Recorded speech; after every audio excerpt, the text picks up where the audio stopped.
नमस्कार। Logic liberty channel में आपका स्वागत है। मेरे पास ये किताब है डॉक्टर बाबा साहब आम्बेडकर लिखित, जिसका नाम है, मूल रूप से ये इंग्लिश में लिखी गई किताब है। इसका नाम है revolution and counter revolution in ancient India. और उस किताब का मराठी में रूपांतरित भाषांतर यह किताब मेरे पास है, डॉक्टर बाबा साहब आम्बेडकर लिखित। इस किताब के जरिए बहुत ही प्राचीन ऐतिहासिक संकल्पनाएं और इतिहास हमें देखने को मिलता है। हम जब आर्य यह नाम सुनते हैं या कोई भी इसका जिक्र करता है तो हमारे सामने, हमारे दिमाग में या हमारे नज़रों के सामने एक ही कंसेप्ट आती है कि आर्य यह एक सामाजिक घटक है, जिसे हम वैदिक लोग भी कहेंगे या ब्राह्मण लोग भी कहेंगे। आर्य इस शब्द की पहचान ही ऐसी हमारे समाज में हुई है अब तक, प्राचीन भारत से लेकर अब तक। आर्य यानी एक विशिष्ट सामाजिक घटक या वैदिक लोग या ब्राह्मण, यही संकल्पना हमारे दिमाग में पहली बार आती है, यानी तुरंत ही आती है, यह शब्द सुनने के पश्चात तुरंत। लेकिन सच्चाई कुछ और ही है। इस किताब के जरिए डॉक्टर बाबा साहब आम्बेडकर जी ने वो सच्चाई हमारे सामने रख दी है। पेज नंबर 66 और 67, इसमें बाबा साहब आम्बेडकर तथागत गौतम बुद्ध के जितने भी सूत्र है, उन सूत्रों में से एक सूत्र का जिक्र करते हैं और वो है अम्बट्ठ सूत्र। और इस सूत्र के जरिए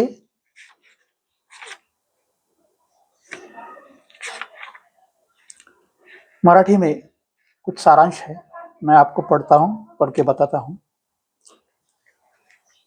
आर्य यह शब्द दो तरीके से लिखा जाता है, एक तो आर्य और दूसरा आर्य।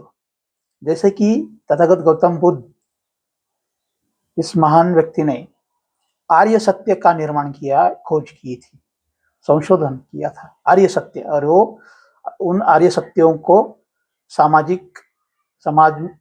के सामने रखकर उन सत्यों पर चलने का आग्रह तथागत गौतम बुद्ध ने किया था।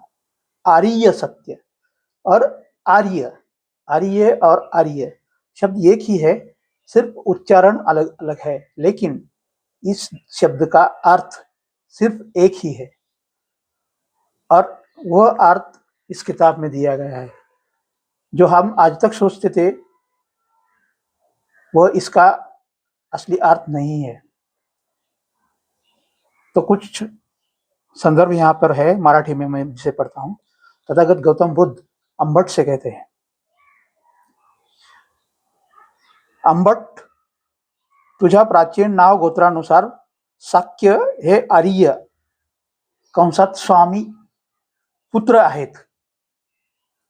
तथागत गौतम बुद्ध अंबट से कहते हैं, चर्चा करते, उसके साथ चर्चा हो रही है, एक बहुत ही महत्वपूर्ण विषय पर हो रही थी।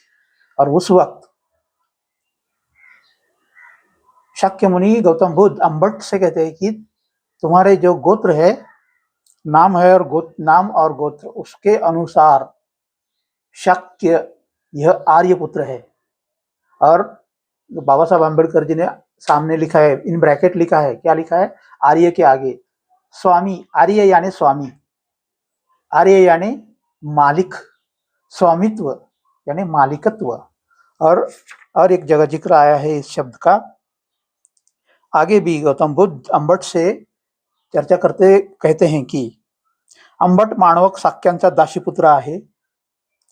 शाक्य अंबट माणवकांचे आर्य स्वामी पुत्र आहेत. आर्य और कंस ब्रैकेट में लिखा है स्वामी, आर्य पुत्र आहेत. प्राचीन समय में उस टाइम अपना जो प्राचीन इतिहास है, दो तरह की सामाजिक परंपराएं दिखाई देती है. एक परंपरा है, वो है आर्य की, यानी स्वामी. आर्य का मतलब है स्वामी, इस किताब में दिया है, ना कि कोई समाज. आर्य परंपरा और दास परंपरा. आर्य परंपरा यानी कि स्वामित्व की परंपरा, मालिकों की परंपरा यानी कि राजाओं की परंपरा. जो राजा थे वही मालिक थे, वो कहते थे कि हम मालिक हैं, और जो बाकी थे वो दास थे, उन्हें कहते थे कि दास या दासी पुत्र या दास.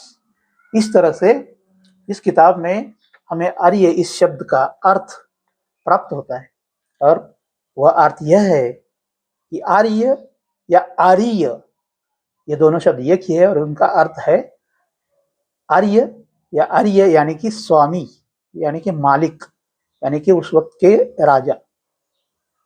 इस तरह से हमें डॉक्टर बाबा साहब आम्बेडकर जी ने जो कुछ भी दिया है वो किताबों के जरिए दिया है.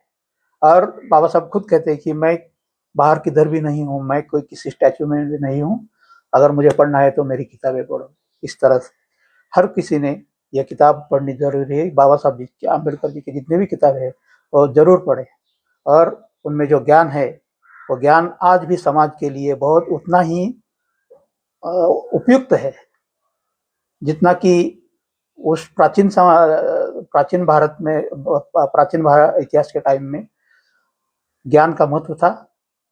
वैसे ही आज भी ज्ञान का बहुत ही बड़ा महत्व है. और अगर आपको असली ज्ञान चाहिए, ओरिजिनल ज्ञान चाहिए, तो बाबा साहब आम्बेडकर जी की किताबें जरूर पढ़ें.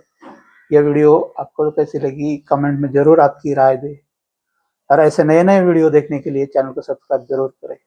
धन्यवाद. Thank you.